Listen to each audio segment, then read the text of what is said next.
You're listening to the Apple Insider Podcast.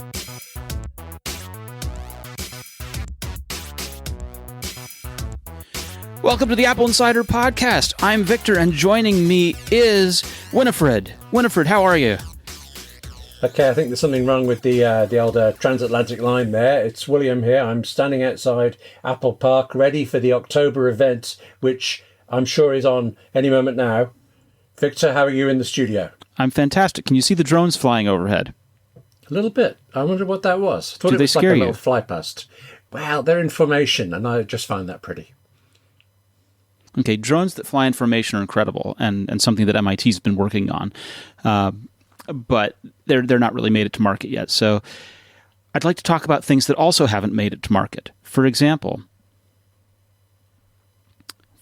do we have an iPad Pro for 2019? Depends when you ask and when I answer, because we are recording on Thursday, October 25th, I believe. 24th. Thursday, October 24th. Yes. Yeah. There is So no who iPad Pro knows? 2019 yet, is there? Oh, wait a minute. Yes, there is.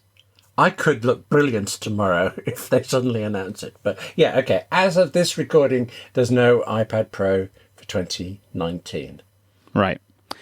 Has there been an update to Apple TV? Has there been an update? No, it's an update. Well, I got tvOS 13. Yes, you have. Yes, you have. Yeah. But no new hardware, right? No. Okay.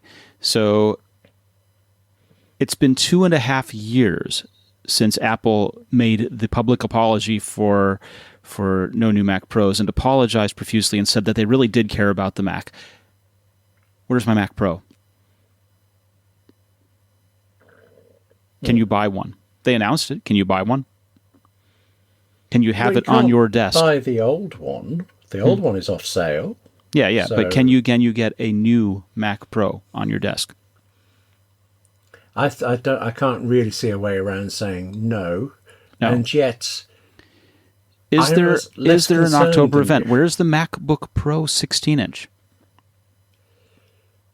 Okay, let's cut to this. Anybody would think that Apple has their hands full with something else. I can't imagine what that would be as we head towards November the 1st and the launch of the billion-dollar service that they're about to put out. But there could be something there. I mean, they have their hands full with lots of things, including figuring out how to deal with all the bugs that are in iOS 13 or Catalina, for example. Okay, that's harsh, very harsh. Let me know when I stop being fair. Okay.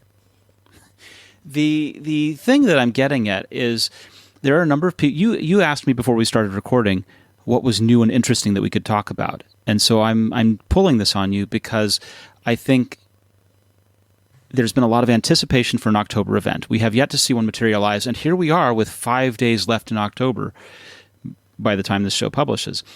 And there's the likelihood has gone way down of there being an October event. The idea of a November event is also unlikely. Now, you could release an iPad Pro and a Apple TV as just an announcement through the press, right? You could just go ahead and not have an event.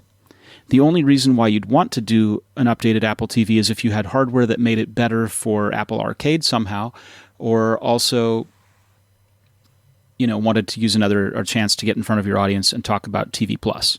But they've already done that. They talked about TV Plus in the summer. They talked about TV Plus at the last event. So they don't necessarily need an event for this.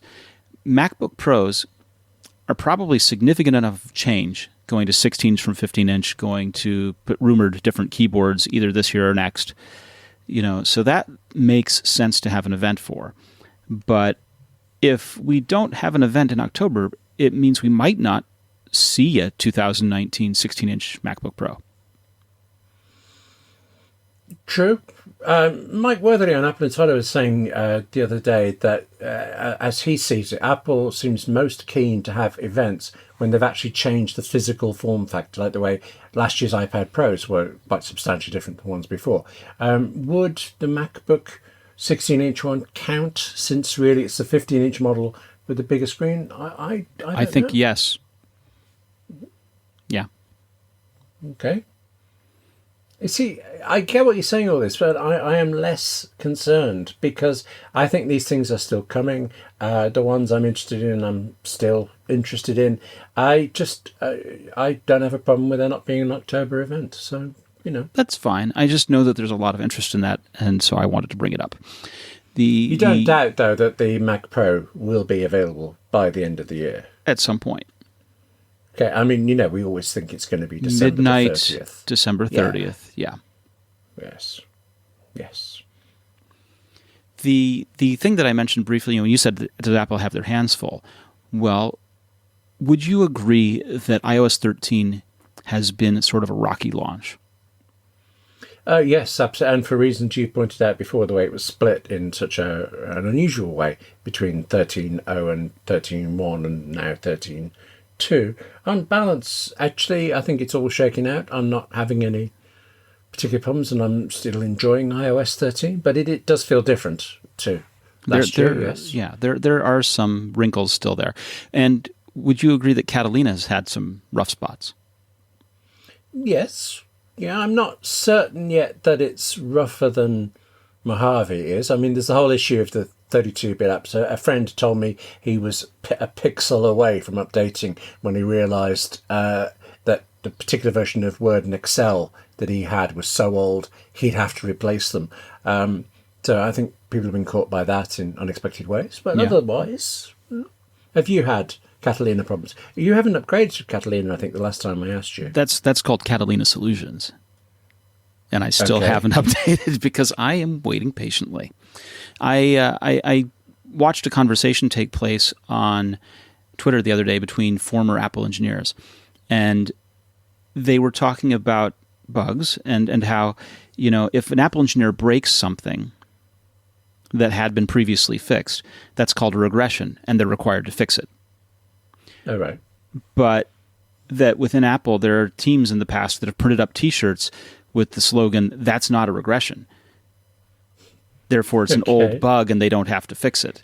And so there are old bugs hanging around that never get fixed because there's no incentive or requirement to fix them. Okay. And that I these only Apple recently heard the term regression, so I kept meaning to ask what it meant, and now I know. But nobody cares at Apple, you're saying. Well, I'm saying that the incentives are probably wrong. That the Apple engineers posited that it's going to take a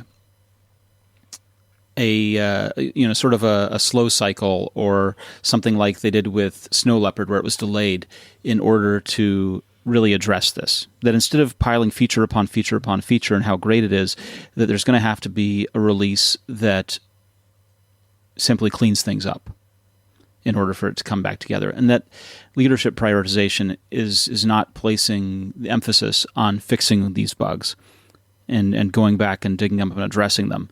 It's about moving forward, which obviously we want an Apple that moves forward, but at the same time, we're many, many years away from being able to say it just works.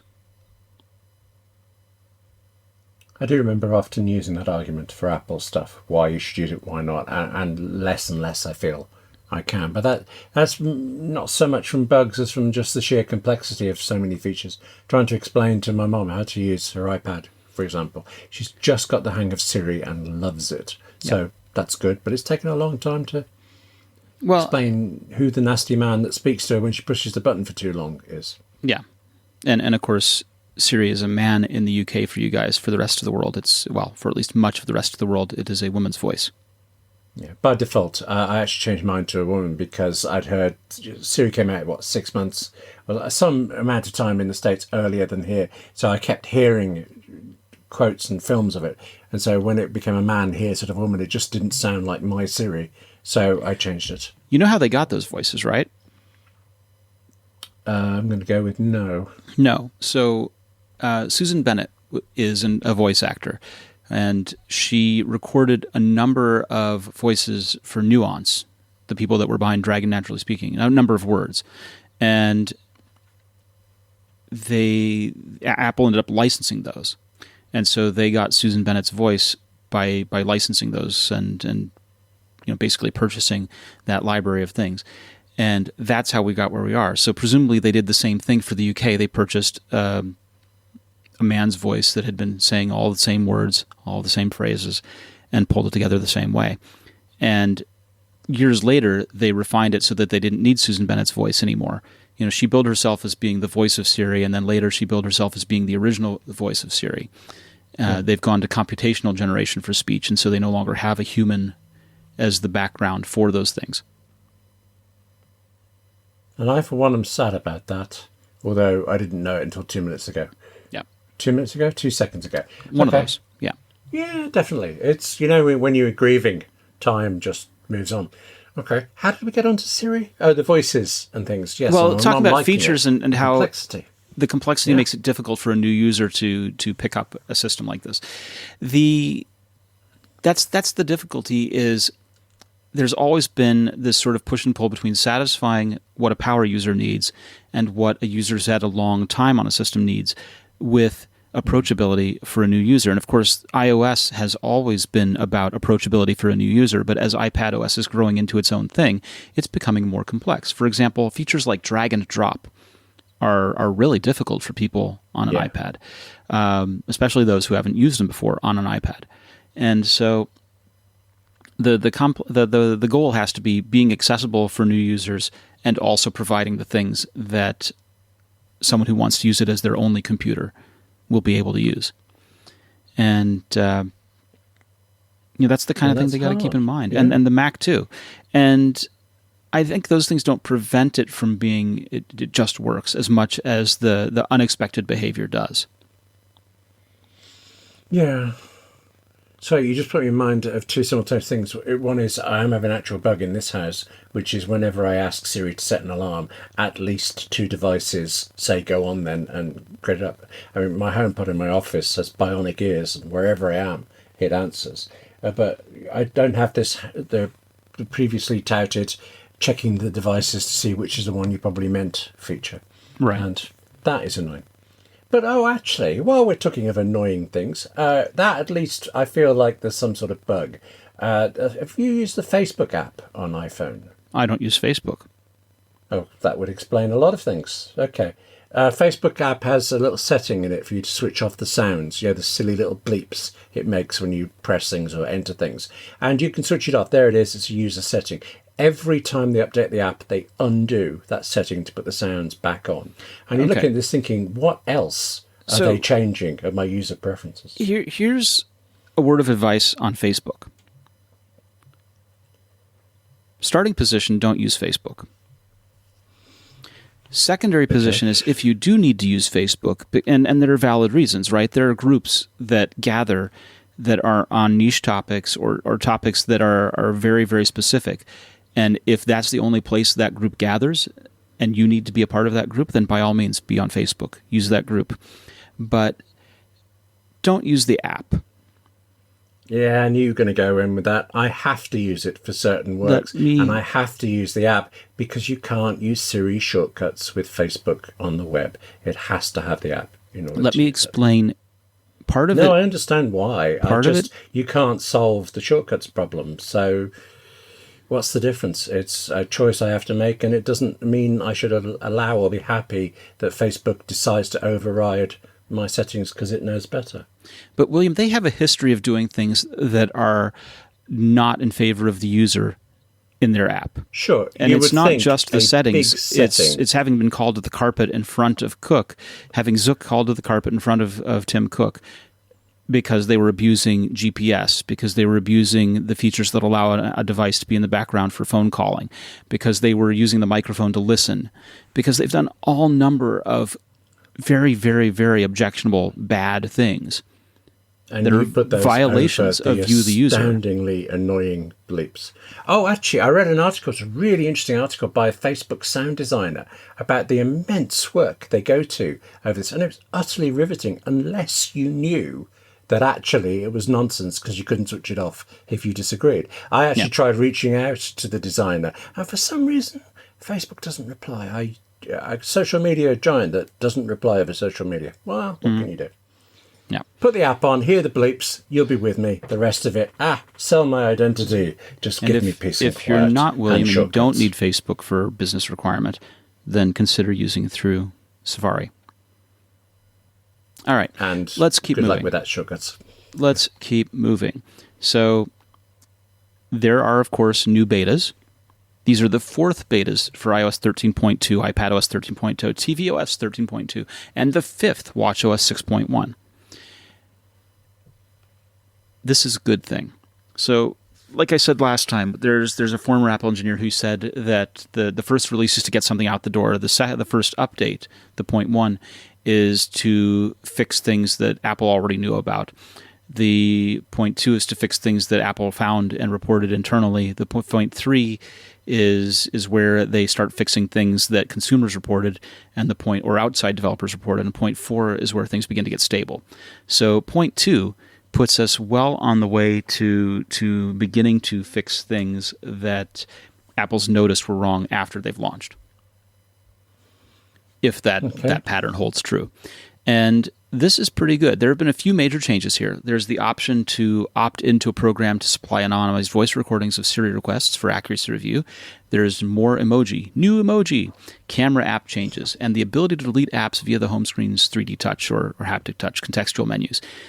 Formerly or currently, it's you tap and you get a rearrange and one other option, but nowhere is delete. And so you have to tap rearrange and then delete. You're getting your delete menu back, because why not? Have we got Deep Fusion yet? I don't have an iPhone 11 Pro. That's the camera update kind of change, I think, that we're talking about. Sure. Apple and we strongly recommend that you don't install betas on your primary device. There could be data loss. There was during all of the beta program where there were iCloud changes. Those iCloud changes got rolled back. We expect to see those iCloud features return. And therefore, if you're running betas, you put yourself at risk of losing data, especially iCloud data. That's all I have to say about that. Public service announcement by Victor. There you go. Yes. Well, you've had a couple so far this episode, right? We've had Don't Use Facebook, and we've had Don't Use Facebook app, and now we've had this. I'm going to give you another one. I kind of ignored the Facebook app one, so we'll give you 1.5. Right. If you're still using one of the big wireless providers in 2019, have you asked yourself what you're paying for? I mean, there's expensive retail stores, there's inflated prices, there's hidden fees, there's fees that have names that don't necessarily make sense. You're being taken advantage of because they know you're going to pay. Enter Mint Mobile. Mint Mobile provides the same premium network coverage you're used to, but at a fraction of the cost because everything is online. Mint Mobile saves on retail locations and overhead, and then they pass those savings directly to you. It's really cool. Right back in the early days of iPhone, you would plug an iPhone in and activate the phone through iTunes. You wouldn't have to go into an AT&T store or something like that, one of those guys, to be able to activate your phone. And you'd be captured there if you did. So Mint Mobile is doing the same kind of thing, but for the modern era. You simply take your phone, you get your SIM from them, and you activate your phone online. You sign up online, you activate online. You never have to talk to anyone. And it makes it easy to cut your wireless bill down to just $15 a month. Every plan comes with unlimited nationwide talk and text, and you don't have to pay for data that you're never going to use. You get plans that have 3 gigabytes a month, 8 gigabytes a month, or 12 gigabytes a month of 4G LTE data. And you can use your own phone with any Mint Mobile plan and keep your same phone number along with all of your existing contacts.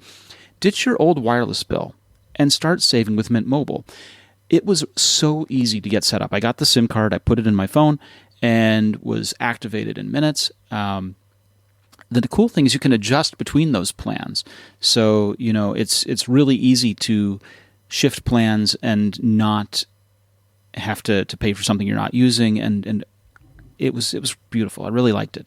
So get your new wireless plan for just $15 a month and get the plan shipped to your door for free. Go to mintmobile.com/AppleInsider. That's mintmobile.com/AppleInsider. Cut your wireless bill to $15 a month at mintmobile.com/AppleInsider. And I should say, those guys are really on the ball. They have got visual voicemail for iPhone working. And that is a meaningful thing. I should tell you that you know how meaningful it is if you're an AT&T customer in the U.S., because there have been AT&T customers across the U.S. experiencing voicemail issues since the beginning of this month. And of course, the company says they've identified the problem, but they aren't saying when a fix will arrive. That's AT&T are saying that they found it. Yeah, AT&T figured out that they have a problem. Right. They aren't saying when it's going to be fixed. And Well, you don't want to spoil the surprise. Okay. it's apparently happening for customers living in Arizona, California, Colorado, Florida, Indiana, Nevada, and North Carolina. And it's specific to visual voicemail, or is it broader than that? And Tennessee. Well, it's visual voicemail, but it's also voicemail for Android. It's both Android and iOS devices. Oh, so it sounds like it's voicemail at AT&T's end. Well, it's going wrong rather than the phones necessarily. No, it's not the phones. It's AT&T's back end. So Android users get error messages, and iPhone users get difficulties with visual voicemail. Huh. AT&T vaguely blames this on a software update that was pushed out to some devices on an unknown date update. So they're trying to point the finger at some devices. Some devices doesn't say if it's iPhone or Android, although they're sort of pointing the finger at the phones by saying we're working with the device manufacturer to issue a patch to resolve this.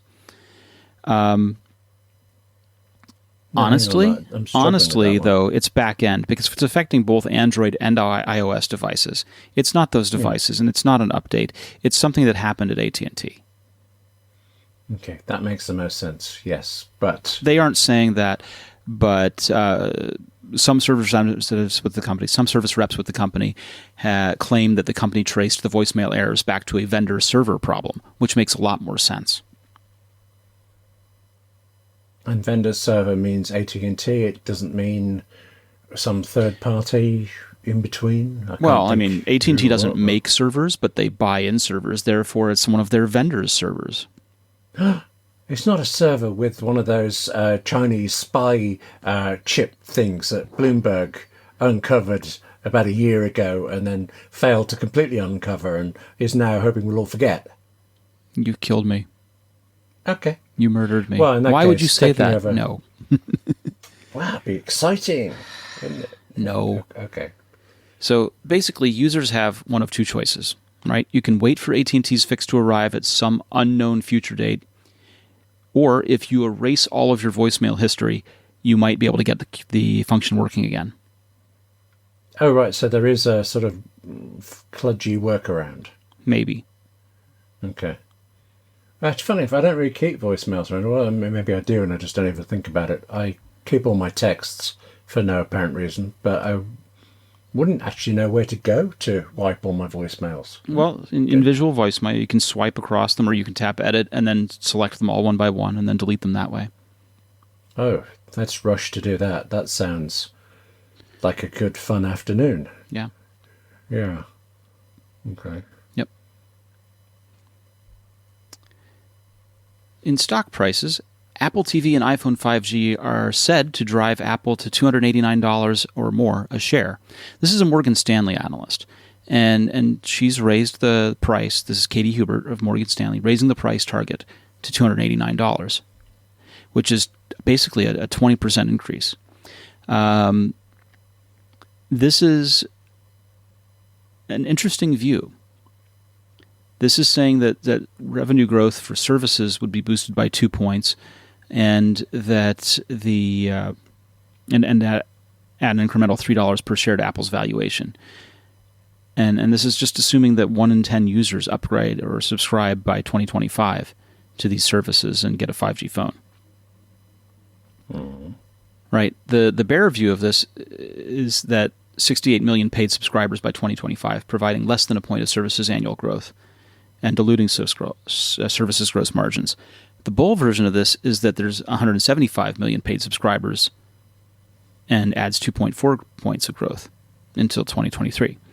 So Morgan Stanley is trying to answer the question, how much upside can Apple TV Plus drive to services estimates? Their answer thinks that it's like a $9 billion revenue business by 2025, kind of in line with the penetration for Apple Music. So you get Apple TV Plus for free, right, if you purchase an iPhone or something like that. So the other question is, how many customers are expected to redeem that offer, and how many customers are going to continue the service after that? It's an interesting problem to think about, right? The last question is whether or not Apple TV Plus is diluting overall estimates or accreting to them. And basically, they note that Apple claims the service won't have a material impact on financial results. Morgan Stanley agrees with this. The incremental revenue from it won't be enough to offset the hardware deferral. But they've raised their price target from $247 to $289, reflecting this TV Plus ramp up and peak iPhone replacement cycle. So they think basically that TV Plus is going to add some users, but it's not going to make a huge impact, but that 5G iPhones are. Okay. I'm still curious to know what happens next year with Apple TV Plus, whether they will repeat the year free offer when you buy those iPhones and things, and then how it all... That's a very good question, and we see this kind of thing happening, right? This is called the zero rating of a service, basically, because you're zeroing out the cost to the consumer. And T-Mobile's been doing zero rating for some time. They do it for Netflix, for example.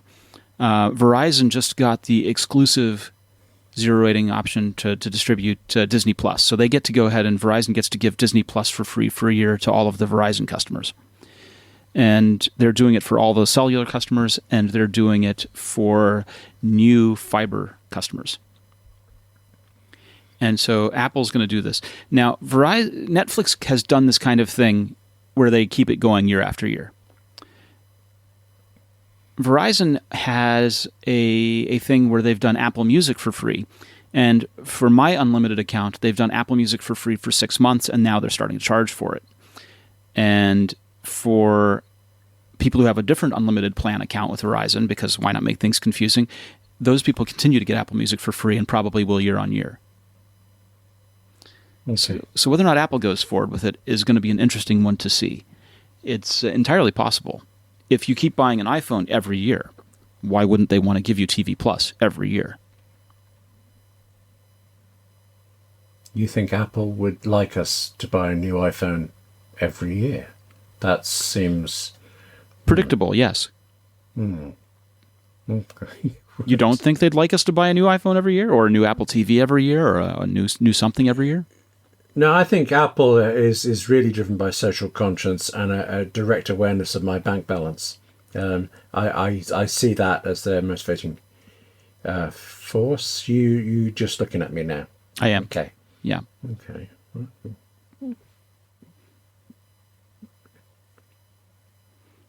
All right. I'll take a moment and talk to you about Mack Weldon. Mack Weldon believes in smart design, premium fabrics, and simple shopping. And it really is simple shopping. I went to the site, I created an account, and I just started browsing things and adding to the cart as I went. And it was as easy as you'd expect online shopping to be. And really, it was simple from the beginning of putting product in the cart all the way through checkout. It was quite fast, quite easy, and product arrived really quickly. And I've gone ahead and replaced pretty much every t-shirt that I own with a Mack Weldon t-shirt because they're so comfortable. They pretty much will be the most comfortable underwear, socks, shirts, undershirts, hoodies, or sweatpants that you would ever wear. And they have this line of silver shirts that are naturally antimicrobial, which means they sort of eliminate odor because they have these silver threads woven within the cotton. They want you to be comfortable. And so they have this really cool return policy where if you don't like your, say, first pair of underwear, you can keep it and they will still refund you, no questions asked. And for anything else, they have a very generous, if you haven't worn it or haven't washed it, you can go ahead and return it policy. For example, I got a sweatshirt. And I'm kind of particular. The cuffs on the sweatshirt felt too tight on my wrists, and I wasn't really comfortable wearing it. And I went ahead and returned it, and they had no problem at all. It's great. Not only do they look good and they perform well, they're great for working out or going to work or just everyday life. And so, like I said, I got the V-neck cotton shirts, and they're really, really comfortable. The cotton is smooth. It's breathable. It's so comfortable, and I just love it. I've been wearing them every day. For 20% off your first order, visit MackWeldon.com and enter the promo code AppleInsider. And we'll have a link to that in the show notes.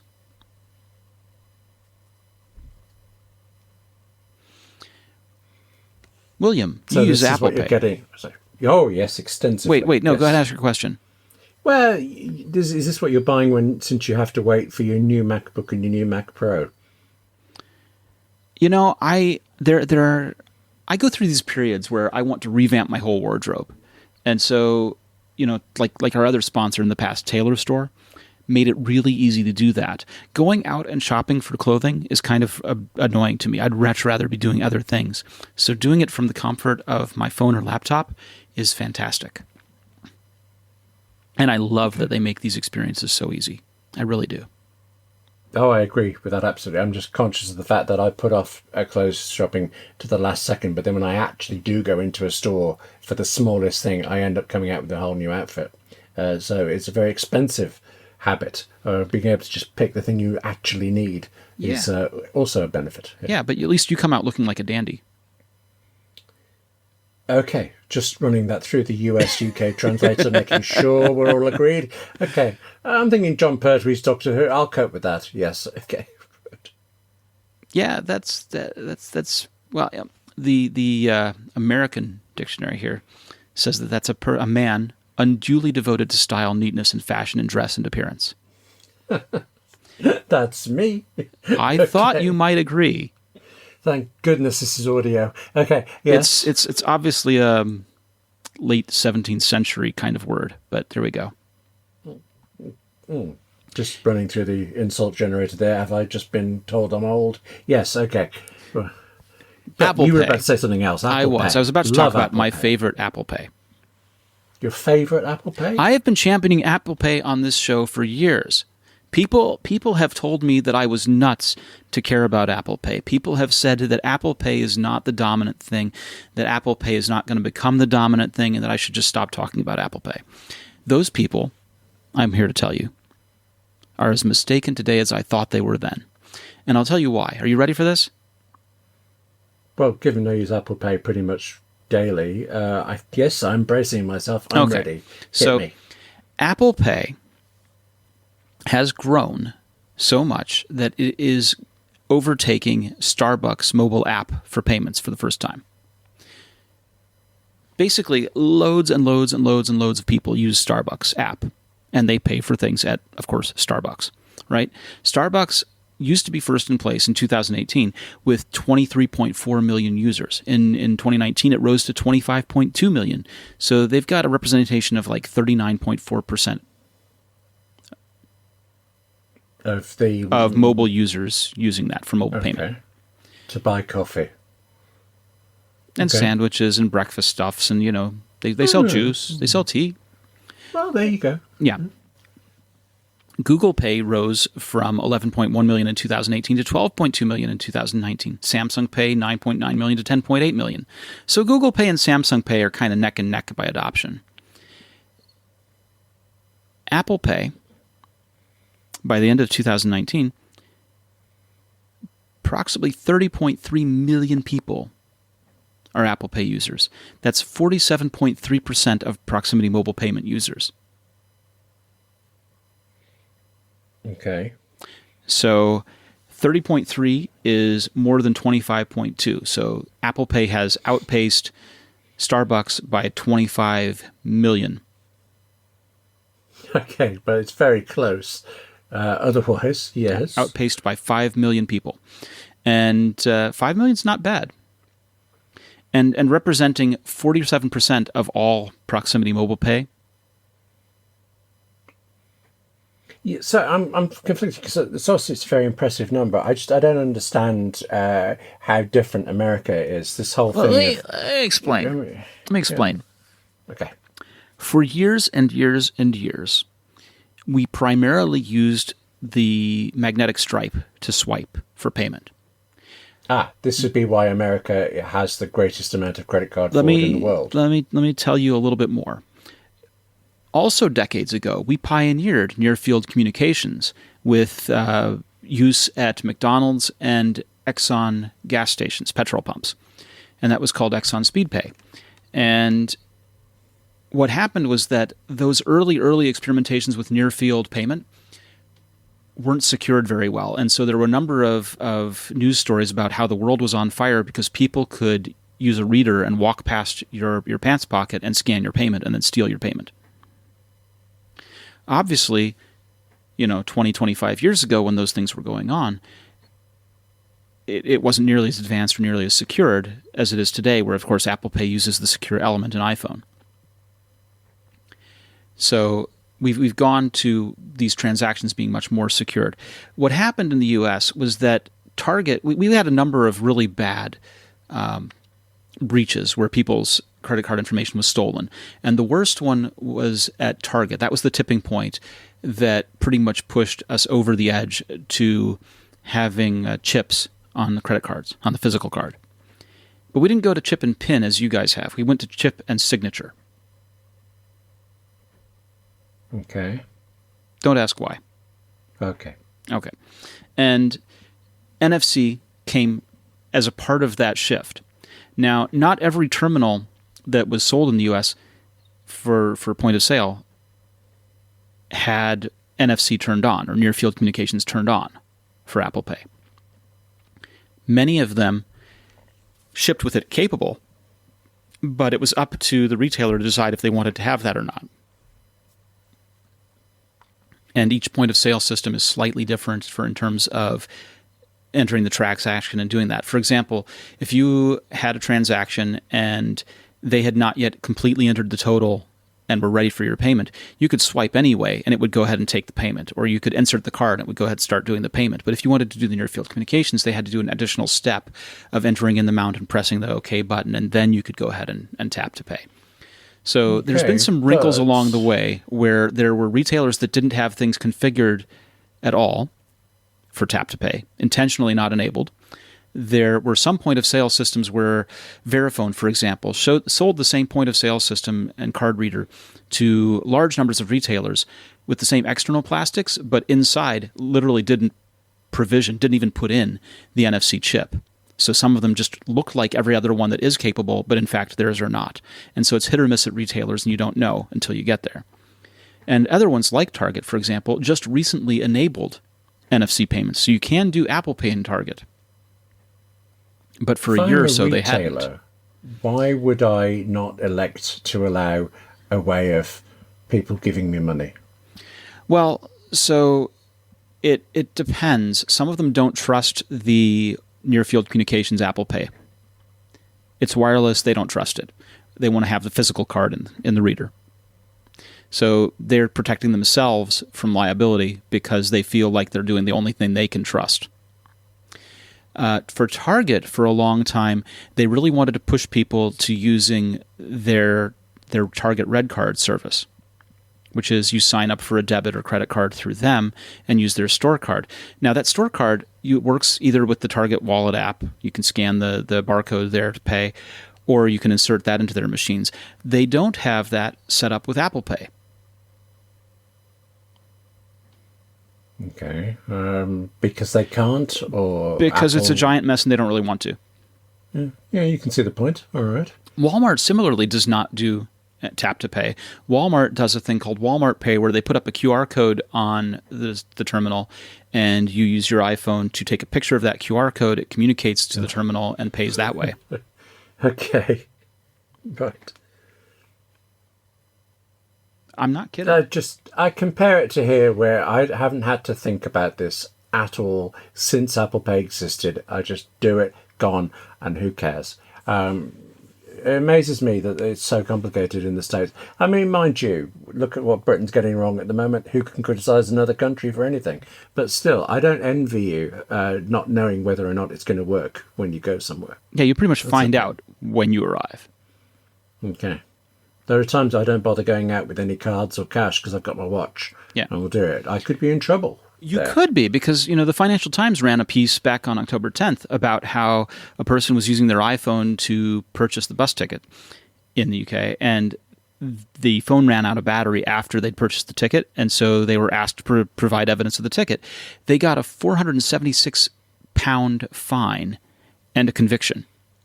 Yeah, I heard about that. I was troubled by the amount. It took from a ages bus to get that ticket, reversed, but they had the conviction, which actually made it difficult for them to travel. They were supposed to come to the U.S., and they were denied permission to come to the U.S. because they were convicted of not paying for a bus ticket. The other thing, I think there's an attitude here that it's not my fault my battery has run out. Whereas there's no real difference between you not having the ticket that way and you having lost the ticket. You need to take care of your ticket. You need to take care of the ticket, whether it's in your phone or not. I've had the opposite. Yeah, but I've actually left a place because my battery was running out and I used it as an excuse to run. But, it's my choice to use a device that has a battery in it. But I worry about this because there's a push within Apple to use the iPhone as proof of identity for driver's licenses and for passports. And, this can obviously present real problems. And you think, well, the battery runs out, I'll be able to plug it back in or charge up and then display my passport. But a person over a simple, few pound bus ticket now has a 476 pound fine and for a while had a criminal conviction before they got it reversed and was denied entry to, was denied the ability to travel because they were a convict over a bus ticket. There are real impacts, and this push, I think, is probably not prepared for all of the vagaries of bureaucracy. If you buy a bus ticket over Apple Pay in the UK, you are immediately emailed a receipt from it. Yeah, so and if the phone runs down, then you can't display that receipt. Yeah, but an email gets sent from someone as well as received. The bus company should have been able to look up their records to do it, and clearly they couldn't, and I agree that's the problem, but I think that'll become less of an issue for it. Well, I think what will end up happening is that it will become less of an issue after more people suffer. It will take more people having this problem and the Financial Times covering it again and again for it to get solved. Yeah, I should really look into that figure, though. The 400 odd quid for a £2.40 bus fare fine. Yeah. I don't doubt Usually that. the fines are around 50 for things like this. So, but we'll see. I believe you on the bureaucracy side, particularly in this country. Yes. I mean, we know that Apple's been working on that. They've been filing patents for this. The patent has even a workflow that says the police officer commences a traffic stop. The officer obtains the license plate. A comms request is sent. The driver's device receives the request and determines the request is applicable, sends an acknowledgement message. The device then displays the license to the officer. There's a whole handshaking thing that they've patented for identity credential verification techniques. Wasn't there a thing in the Blues Brothers where Jake and Elwood were pulled over and the police computer told them to be arrested on site for the endless traffic violations? Who needs iPhones when you could have done it in the 70s or 80s or whenever that film was? Late 70s, yeah. And you could, except that there, Jake and Elwood weren't really concerned with the validity of their own identification, right? Well, and I think the perhaps police, on a metaphysical level they were, but okay. I mean, yes. police were the Illinois State Police in that movie were mostly concerned with apprehending them as opposed to verifying that their identity was legit. Because movies, yes, right? Movies are not exactly reality. Reality's getting weirder. Yeah, I was actually hesitating there over whether to say who can tell the difference anymore.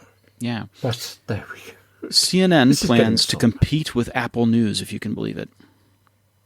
Yeah, a news outlet competing with a new news outlet. Yes. Actually, I kind of like that. CNN was very disruptive in its day. It's responsible for a lot of change. Let me explain the differences, though. So, okay. Between what and what, though? Let's just Apple check. News Plus Yes. does not actually write their own content. No. They don't produce any content, do they? Not to my knowledge. No, Yeah. certainly not at the moment. So they are a neutral distribution outlet that has worked with many providers of news, providers of content to get them in and bundle it together, aggregate it, right? One hopes neutral. Yes, that's the aim. Yes. Well, neutral in that they aren't competing directly with those news organizations. Well, by creating content. Aren't they? Okay, not for creating content. Yes, I agree with that. Okay. CNN creates content and is attempting to start its own news aggregation service similar to Apple News and Apple News Plus. They're doing this because they want to compete with Facebook. They're going to call it NewsCo, and they are using, they've got former Spotify engineer Andrew Green, who created the Spotify stations. They are trying to get competing news services to work with them. Now, they're not alone at this kind of strategy. News Corp has their own, and I can't believe they named it this. It's called News, KNEWZ, or Z, if you will, .com. They launched this aggregator earlier this year, and they're also intended to collate content for reader consumption in one place. Snap, people behind Snapchat, they're also looking to launching a news element in their app, and they've been talking to news companies over this. Amazon is trying to do this. They've got a news aggregation app for Fire TV and their own Kindle Fire tablets. So I would have first thought that CNN is going to have trouble getting other publishers to join them, just because they're rivals.